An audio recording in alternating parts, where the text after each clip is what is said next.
오늘 함께 보실 하나님의 말씀은 시편 99편 4절 5절 말씀입니다. 제가 읽겠습니다. 능력 있는 왕은 정의를 사랑하시느니라. 주께서 공의를 견고하게 세우시고 주께서 야곱에게 정의와 공의를 행하시니라.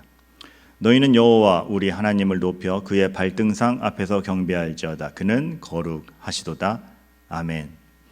시편 99편은 하나님이 얼마나 거룩하시고 우리와 구별되어 계시고 높으신 분인지를 얘기를 합니다. 그래서 죄인인 우리가 감히 범접할 수 없는 하나님의 크심 그리고 선하심에 대해서 얘기를 하죠. 그러다 보니까 상대적으로 참 너무 우린 비천하지 않은가, 그 하나님과 함께 할 수나 있을까, 그런 생각을 하게 됩니다. 하나님의 나타나심 앞에 무릎 꿇고 벌벌 떨기만 해야 되는 그러한 우리의 처지를 생각하게 되죠. 그런데 의외로 이 시편은 그 크신 하나님이 이 비천한 우리를 얼마나 돌보고 계시고 가깝게 계신지를 굉장히 반전적으로 행간에 따뜻하게 기록을 한 시편입니다. 예를 들어서 이렇죠. 1, 2절은 등장하시기만 해도 사람이 벌벌 떨고 감히 범접할 수 없는 위대하신 하나님에 대해서 이야기를 합니다. 그래서 그는 높은 왕좌의 좌정에 계시고 우리는 그를 우러러 볼 수밖에 없는 그러한 입장임을 얘기를 하죠. 그런데 이런 참 따뜻한 힌트가 숨어 있습니다. 위대하시고 만민일 벌벌 떨 여호와가 어디에 계시다? 시온에 계시다. 하나님께서 이 땅에 우리가 있는 곳에 함께 계시기 위해서 마련된 성전, 이 땅의 거룩한 곳, 흔히 또 예루살렘을 뜻하기도 하죠. 여하간에 하나님께서 이 땅에 사람과 함께 하나님의 백성과 함께 있기 위하여 마련된 이 땅의 그 어떤 공간, 거룩한 공간이나 이 땅의 공간, 시온으로 지칭되는, 하늘에만 계셔도 되는데 하늘에서 본인의 왕권만을 바라시는 게 아니라 그 왕권을 들고 우리와 함께 계시기 위해서 굳이 오시는 그 애정어린 하나님, 이것이 나오는 것이죠. 99편은 그래서 재미있어요. 크신 하나님이 표시되는데 이 낮은 인간과 막 어울리려고 하는 그 하나님의 따뜻함이 곳곳에 숨어 있기 때문에 그렇습니다. 3절 이후도 마찬가지입니다. 능력 있는 왕은 정의를 사랑하시지요. 그래서 그는 전혀 죄와 타협하지 아니하시고 본인의 정의를 견고하게 세워 나아가신다라고 얘기를 합니다. 그러다 보니 상대적으로 야곱이라는 이름으로 대표되는 인간, 얼마나 방황하고 자기의 뜻대로 하려 하며 하나님의 거룩을 온전히 쫓아가지 못하고 자기의 꾀에 자기가 빠지는 미련한 모습, 부족한 모습을 보이는 야곱입니까? 그래서 그 완전하신 주님이 야곱에게 정의와 공의를 행하려고 하면 피곤해 보이죠. 근데 이 뜻은 사실 그거보다 훨씬 더 큰 따뜻한 행간을 가지고 있습니다. 그 완전한 정의를 행하시는 하나님이 인간에게 오셔서, 야곱에게 오셔서 그 야곱의 기준에 맞추어서 유야무야 하시는 것이 아니라 그 야곱을 하나님의 기준으로 끌어올려서 온전히 만든다라는 뜻이기 때문에 그렇습니다. 하나님은 우리 인생에 맞춰서 이렇게 부족해지시는 분이 아니라, 물론 우리와 함께 하시기 위하여 우리 죄를 대신 지시기 위해서 낮아지신 건 맞습니다. 그런데 그 낮아지셨다는 게 부족해지신다라는 뜻은 아닙니다.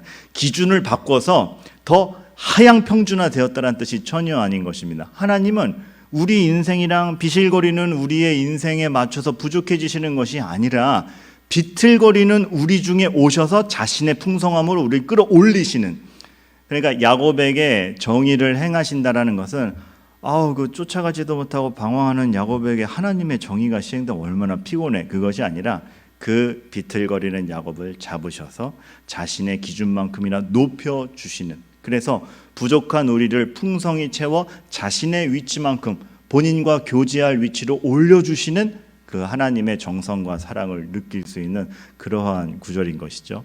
1, 2, 3, 4절 너무 따뜻하죠. 그리고 6절 이하로 가도 마찬가지입니다. 갑자기 모세, 아론, 사무엘의 이름이 나옵니다. 이 시편이 지어질 때를 기준으로 모세와 아론, 사무엘을 보면 어떤 존재들입니까? 다 하나님과 백성 사이에서 하나님의 뜻을 전하고 백성의 뜻을 하나님께 고하기 위한 중간자적 역할을 했죠. 말 그대로 중재자, 그림자로서의 중보자 역할을 했던 존재들입니다.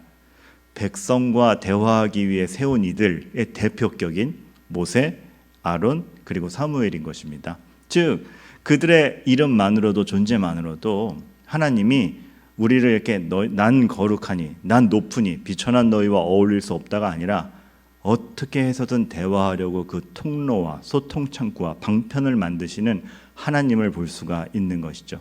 그 높으신 분이 어떻게든 낮은 우리와 대화하기 위해서 방편을 마련하며 애쓰고 계시다.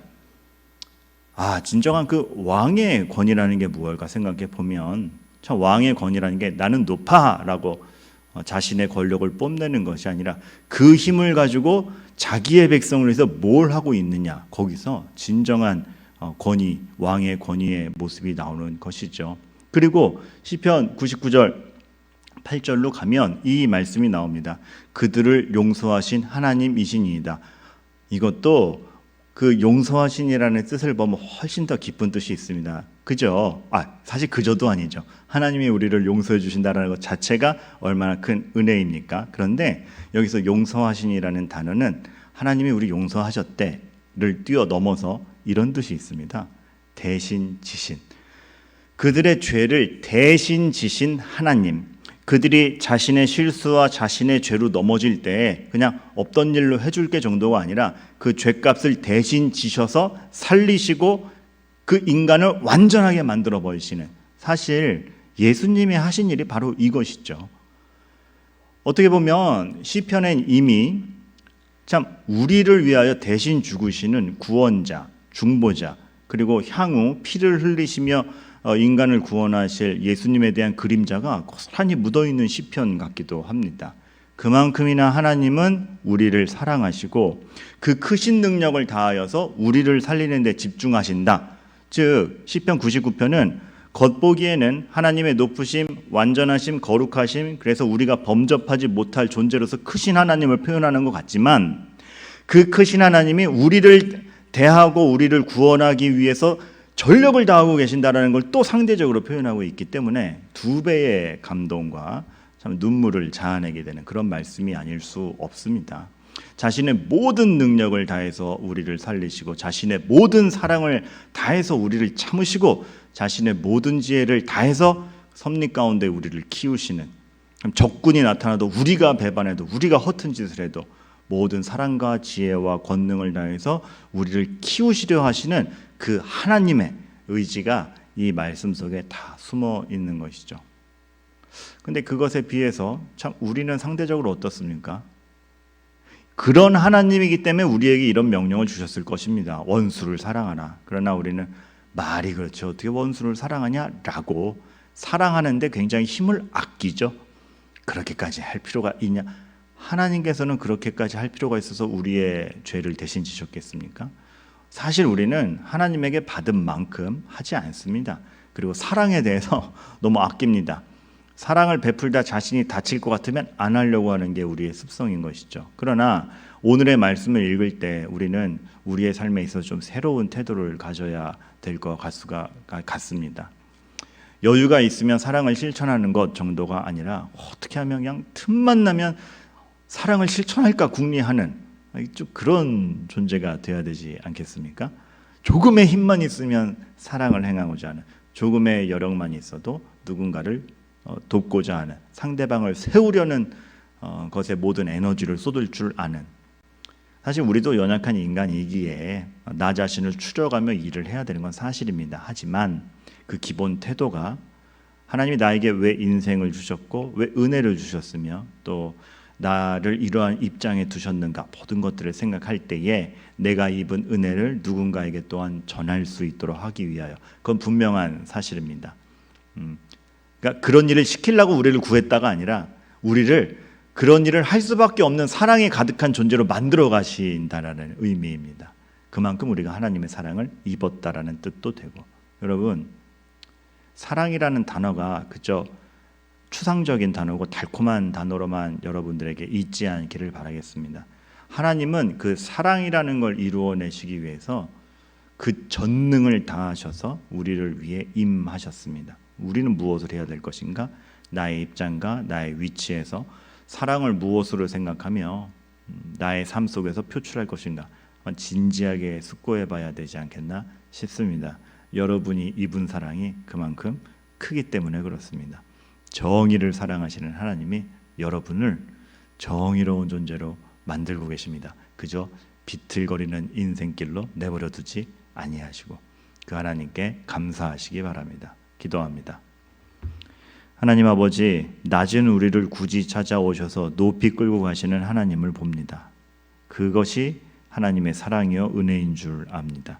감사함으로 받아들이게 하시고 우리 또한 이러한 사랑을 누군가에게 전할 수 있도록 도와주시옵소서. 그저 언젠가 틈이 나면 하겠지가 아니라 분명한 실천으로 한번 고민해보는 우리들, 그리고 사랑을 표출할 수밖에 없을 정도로 거룩하고 사랑이 나의 본질이 되어 있는 그러한 성도들 되게 하여 주시옵소서.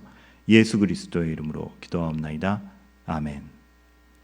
함께 드리는 기도 제목으로 기도하신 후에 개인의 각자의 기도 시간으로 나아가도록 하겠습니다. 기도합니다.